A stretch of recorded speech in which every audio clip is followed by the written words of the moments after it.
Welcome to This Explainer.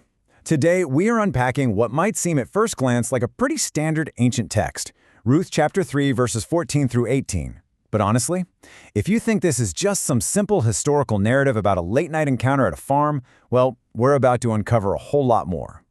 We're going to dig into some surprisingly deep character traits, examine the hidden motivations of everyone involved, and draw out the profound spiritual lessons woven right into these few short verses.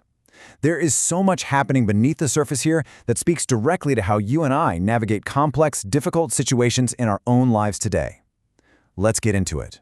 So right out of the gate, Boaz gives this incredibly intriguing instruction right before the sun comes up. Don't let it be known a woman came to the threshing floor. It immediately sets this tone of absolute secrecy and, frankly, high stakes. Just imagine the scene for a second. It's the middle of the night, they're out on an open threshing floor, and the vulnerability of the moment is just palpable. Why all the secrecy? Well, he is fiercely protecting her reputation. In that culture, even just the appearance of impropriety could completely ruin her life. He doesn't want her enduring the devastating gossip of the town. It's an intense, gripping moment of care and protection that really kicks off everything we're looking at today. Here's our roadmap for this explainer. We'll start with the quiet pre-dawn action. Then we'll look at Ruth's thoughtful obedience and examine the cost of discipleship.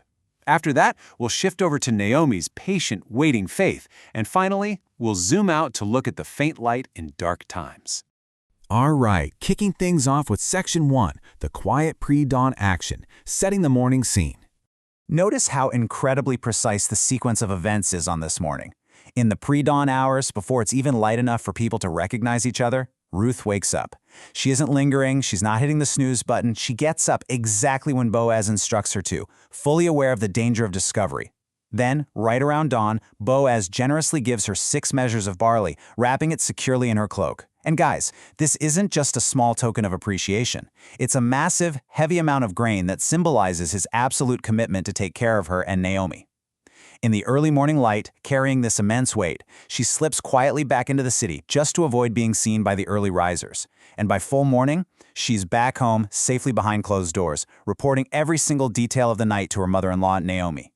She moves through this whole morning flawlessly, navigating all that tension with absolute precision. Moving right along to Section 2, Ruth's thoughtful obedience, which is way more than just simple compliance. You know, when we evaluate Ruth's character, it can be really tempting to view her actions as just mechanical, mindless following. Think about it. When Boaz told Ruth to bring her cloak and hold it out, she just did it. When Naomi told her to go to the threshing floor in the first place, Ruth simply said, "I will do everything you say." It would be so easy to look at her from the outside and think she's just blindly doing what she's told, like someone without a mind of her own. But actually, scratch that. What we are really witnessing is thoughtful, deliberate obedience. True obedience actually requires immense mental engagement. It isn't just a passive surrender of your intellect, it's a highly intelligent, deliberate choice grounded in a really solid foundation of trust. Just think back to her journey in chapter 1. Ruth is a woman of profound conviction. She left her homeland of Moab, leaving behind her family, her gods, the whole shebang, to travel a long, dusty road to a country where she would essentially be a despised foreigner. She told Naomi, "Where you go, I will go, and where you stay, I will stay." She deliberately chose to overcome immense cultural barriers and deep hardship, accepting poverty and uncertainty simply out of unyielding loyalty. Plus, she clearly recognized Boaz's extraordinary grace back in chapter 2. She worked out there in the hot sun gleaning fields, and she knew exactly how rare it was for a powerful landowner to treat a foreign widow with that kind of dignity and protection. She understood the exact measure of his character. So, her obedience on the threshing floor, that's no brainless reflex. It's a calculated, deeply relational response based on immense gratitude and well-placed trust. She knows exactly who she is obeying. Which brings us to Section 3, the cost of discipleship, acting as a mirror to our own faith. We can actually connect Ruth's deliberate, calculated choices directly to Jesus' teachings in Luke chapter 14.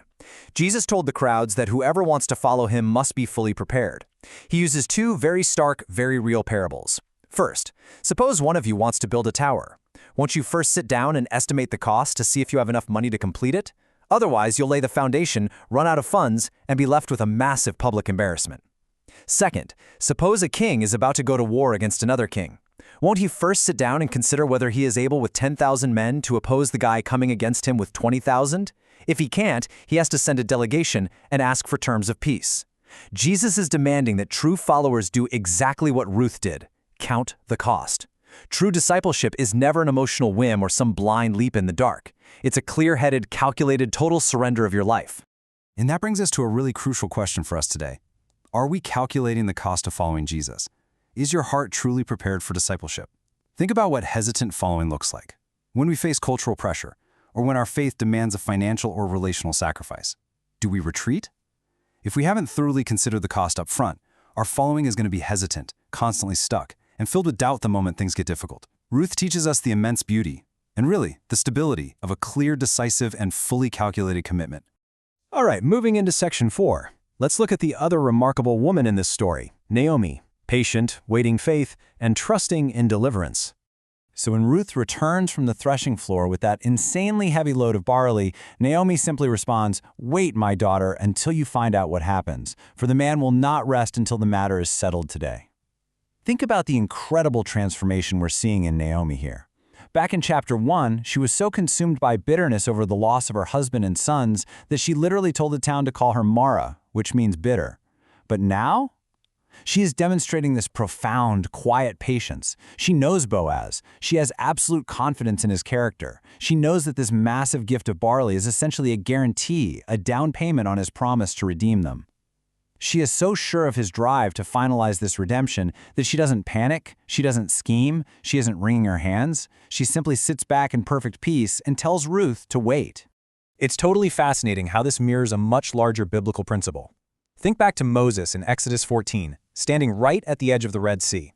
The Israelites have impassable water in front of them, and the entire Egyptian army, literally the most powerful military force on earth at the time, crashing down on them from behind. The people are absolutely terrified.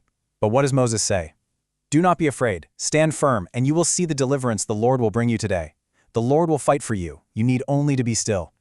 When you truly know the character of the one fighting for you, whether it's Naomi trusting Boaz to redeem her family or us trusting God to redeem our lives, that knowledge brings profound stillness to your spirit. It completely eliminates anxiety and fear, replacing it with a quiet, waiting faith, even when the situation seems utterly impossible. Let's move on to our final section, faint light in dark times. We need to zoom out to the macro perspective here. You see, we really cannot fully appreciate the beauty of this story without remembering the historical backdrop it's set against. Judges 21:25 tells us, "In those days, Israel had no king. Everyone did as they saw fit." The era of the judges was incredibly dark, chaotic, and spiritually corrupt.